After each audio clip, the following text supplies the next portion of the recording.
In just 7 days, I'm going to show you how you can transform your mind, gut, and skin just like I've done with mine. I mean, do you really think?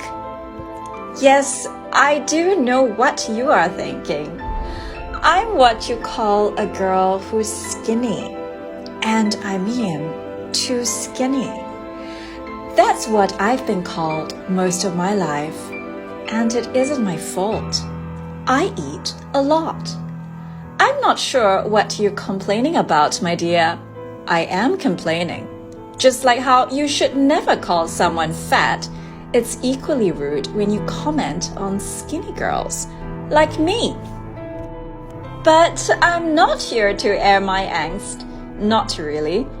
Because when I became a dermatologist, my colleagues explained it to me.